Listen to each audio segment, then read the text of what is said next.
नमस्कार सभी को। आज हम स्टार्ट करने वाले हैं कि 3D स्पेस में हम एक वेक्टर को कैसे डिफाइन करते हैं या फिर कैसे रिप्रेजेंट करते हैं। तो आप देख रहे होंगे कि यहाँ पे एक ड्रॉ किया हुआ है पहले से।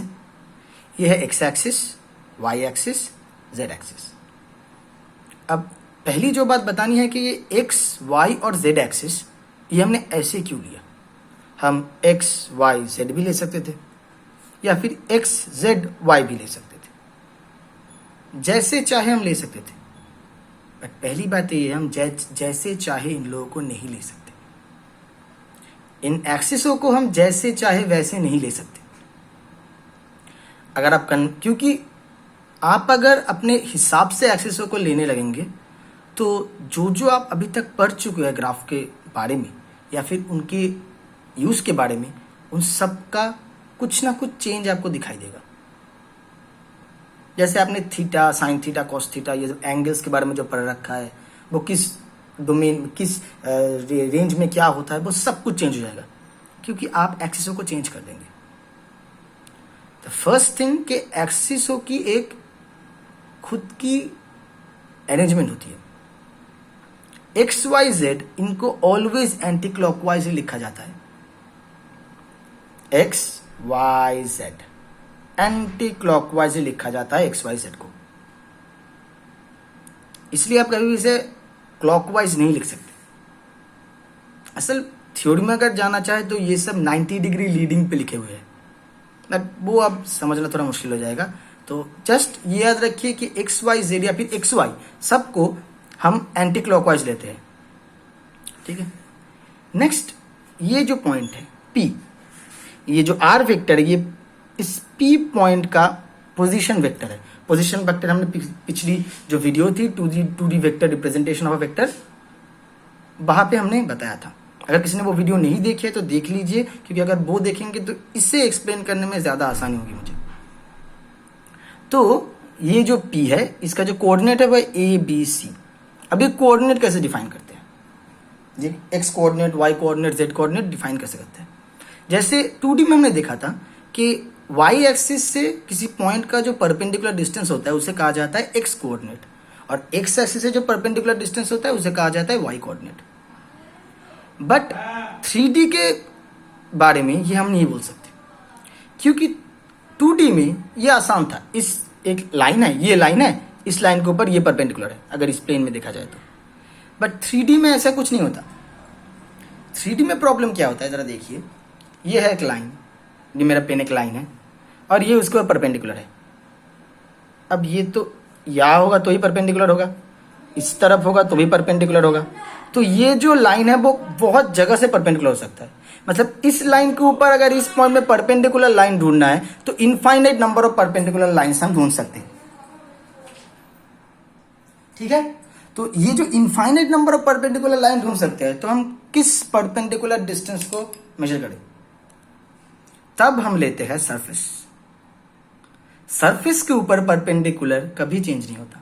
अगर इस सरफेस को, ये जो सरफेस है, इसके ऊपर हम ये जो सी पॉइंट है इसके ऊपर परपेंडिकुलर ड्रॉ करेंगे तो क्या होगा? ऐसा होगा, कुछ ऐसा दिखेगा परपेंडिकुलर। ठीक है।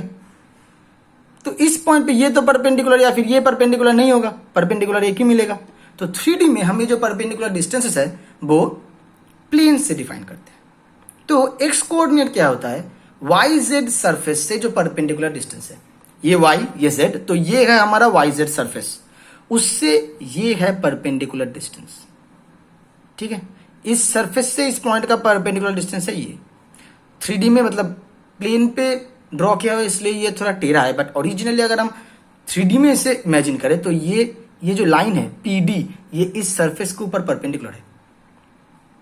ठीक है। तो P पॉइंट का वाई जेड सरफेस से जो परपेंडिकुलर डिस्टेंस है वो है एक्स कोऑर्डिनेट, फिर A। इसलिए देखिए यहाँ पे A लिखा हुआ है, ये है, ये भी A है, क्योंकि ये एक रेक्टेंगल है। तो ये A है तो ये भी A है। अब नेक्स्ट, Y कोऑर्डिनेट क्या होगा? एक्स जेड एक्सिस से जो परपेंडिकुलर डिस्टेंस है, x Z axis, x Z surface, x Z surface से जो परपेंडिकुलर डिस्टेंस है वो ये है। तो ये है B, यहाँ पे देखो ये B है, ये भी है। नेक्स्ट, जो z कोऑर्डिनेट जेड कोऑर्डिनेट क्या होगा, एक्स वाई सरफेस से जो परपेंडिकुलर डिस्टेंस है, ये एक्स वाई सरफेस है, इससे परपेंडिकुलर डिस्टेंस है ये, जिसका वैल्यू है सी। तो इसीलिए ये ए बी सी लिखा हुआ है। अब हमें जानना है कि आर वेक्टर को कैसे निकालें, तो ठीक है निकालते हैं। तो सोचिए ये जो बी है, अगर हम इस तरफ एक वेक्टर ड्रॉ करें, ये है हमारा वेक्टर और इधर एक और वेक्टर है, तो हम बोल सकते हैं ये दो जो वेक्टर है उसका रिजल्टेंट ये है, क्योंकि हमने पैरेललोग्राम लॉ में पढ़ा है। पैरेललोग्राम लॉ अगर हम यूज करें तो ये जो दोनों वेक्टर है उनका जो सम रिजल्टेंट है वो ये है। तो पहली बात, ये वेक्टर क्या है, इस वेक्टर की वैल्यू कितनी है, बी। डायरेक्शन क्या है, किसकी तरफ है, ये वाई एक्सिस की तरफ। वाई एक्सिस का यूनिट वेक्टर क्या होता है, जे कैप। तो ये जो वेक्टर है ये होगा बी जे कैप, ठीक है। और ये वेक्टर किसकी तरफ है, एक्स एक्सिस तरफ है, उसका यूनिट वेक्टर क्या है, आई कैप। तो ये क्या होगा, ए आई कैप। जिनको समझ में नहीं आ रहा है कि मैंने ये क्यों लिखा, वो ये जान ले कि A vector is equal to होता है A vector modulus into unit vector in direction of A. अच्छा दिखाई नहीं दे रहा होगा ये, शायद मैं थोड़ा साइन में लिखता हूं, A vector equal to A vector modulus into A cap. ये क्या है, ए वेक्टर का मॉड्यूलस, और ये है ए वेक्टर के डायरेक्शन में यूनिट वेक्टर। तो हम वही लिख रहे हैं, वैल्यू यूनिट वेक्टर, ठीक है। तो ये जो वेक्टर है ये क्या निकला, A I cap plus B J cap, ठीक है। तो ये वेक्टर है A I cap plus B J cap, निकल गया। अब इसको हम एक नाम देते हैं, ये है R1 वेक्टर, ठीक है, बाद में काम में आएगा। तो ठीक है, ये R1 वेक्टर है। ये क्या है, इसका लेंथ क्या है, C, ठीक है। तो एक काम करते हैं, हमें ये निकालना है, ठीक है। तो इसके साथ अगर हम इस वेक्टर को ऐड करें, देखिए ये एक ट्रायंगल है, ये OPE ट्रायंगल है। ये दो वेक्टर एक ही डायरेक्शन में लिए हुए हैं, एक ही डायरेक्शन में, एक ही ऑर्डर में, O से E, E से P। जिनका रिजल्टेंट क्या होगा, ये दूसरी डायरेक्शन में लिया हुआ वेक्टर। तो ये वेक्टर क्या होगा, इसका डायरेक्शन है कि जेड की तरफ, तो जेड की तरफ डायरेक्शन क्या है, के कैप, डायरेक्शन वेक्टर या फिर यूनिट वेक्टर। तो हम इसे लिखेंगे सी के कैप, ठीक है।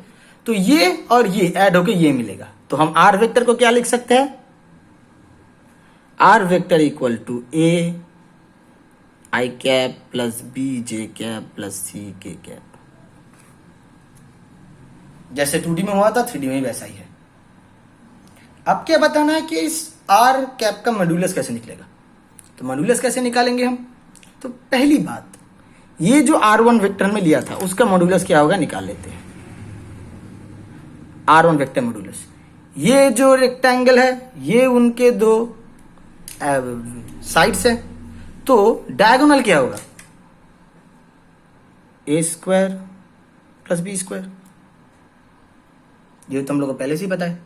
तो R1 की वैल्यू क्या होगी, ए स्क्वायर प्लस बी स्क्वायर। इसकी वैल्यू क्या है, ये जो लेंथ है OEC। और एक चीज, ये एक परपेंडिकुलर एक राइट एंगल ट्रायंगल है, ये OEP, क्योंकि ये 90 डिग्री है। आपको देख के नहीं लग रहा होगा, बट अगर आप इसको 3D में आइडिया करें, ये जो ऊपर वाला सरफेस है, ये जो ऊपर वाला सरफेस है वो असल में इस लाइन के साथ परपेंडिकुलर है। तो ये ओरिजिनली 90 डिग्री है। तो तब अगर ये 90 डिग्री है, 90 डिग्री के एकदम विपरीत वाला जो साइड होता है उसे क्या कहा जाता है, हाइपोटेनियस। तो हाइपोटेनियस R है।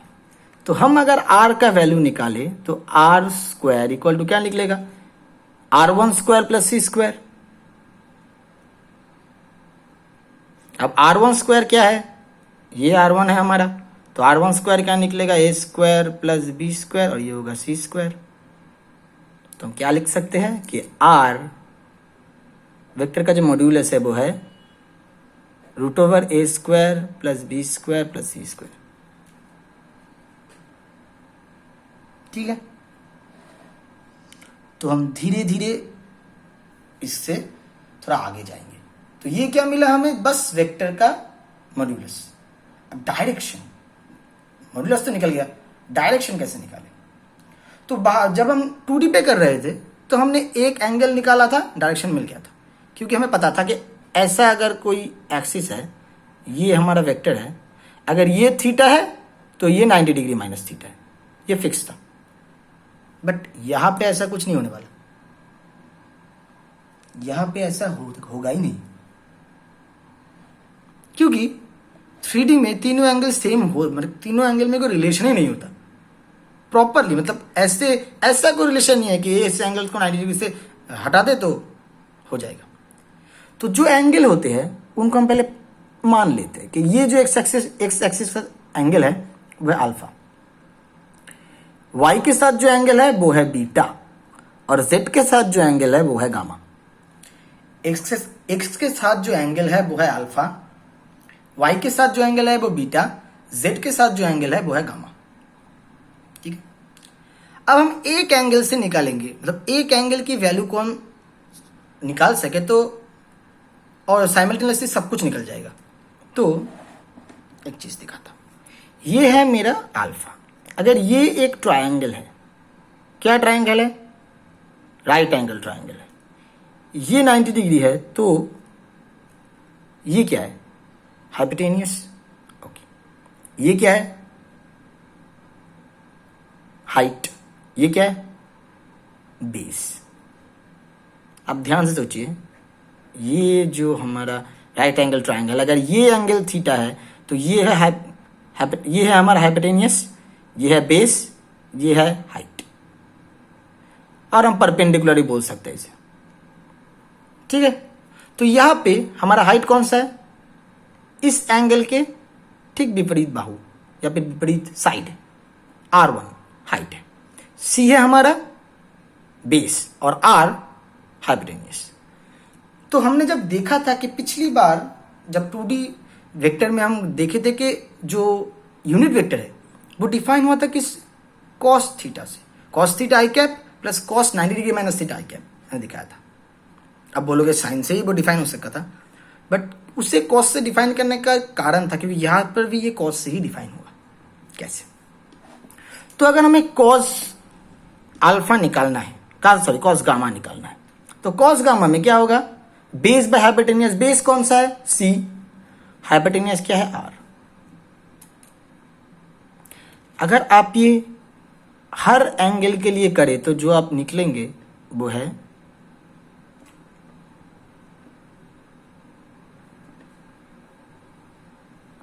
आप ये तीनों चीजें निकाल पाएंगे उससे। Cos gamma equal to C by R, cos beta equal to B by R, cos alpha equal to A by R. अब इन लोगों को कहा जाता है डायरेक्शन कोसाइंस, LMN इनको कहा जाता है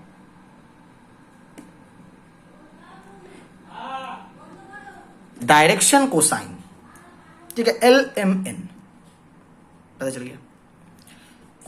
अब इनके कुछ रिलेशंस पे आते हैं, तो अब हम यहां से एक चीज देख सकते हैं कि कुछ अलग ट्राई करते हैं तब समझ में आएगा। तो यहां से हम एक चीज क्या लिख सकते हैं कि A equals to R cos alpha, B equal to R cos beta, C equal to R cos gamma. हो गया। तो अब अगर हम R वेक्टर को लिखना चाहे तो क्या लिखेंगे? R cos alpha I cap plus R cos beta J cap plus R cos gamma K cap. तो हम अगर यहां से R कॉमन ले ले तो हमें क्या मिलेगा? Cos alpha I cap plus cos beta J cap plus cos gamma K cap. ये हमारा वेक्टर है, ये इसका मॉड्यूलस है, तो ये क्या है? ये है यूनिट वेक्टर। किसके डायरेक्शन में? R के डायरेक्शन में। तो ये है R के डायरेक्शन में unit vector, cos alpha I cap, cos beta J cap, cos gamma K cap. तो अब अगर हम इन वेक्टर्स के वैल्यू को प्रॉपरली डिफाइन करना है तो ये हमें मिल गया यूनिट वेक्टर।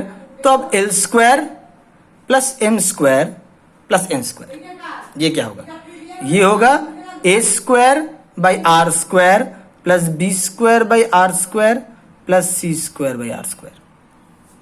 ठीक है, तो अब हम वैल्यू अगर निकालना चाहे A square plus B square plus C square by R square equal to 1, क्योंकि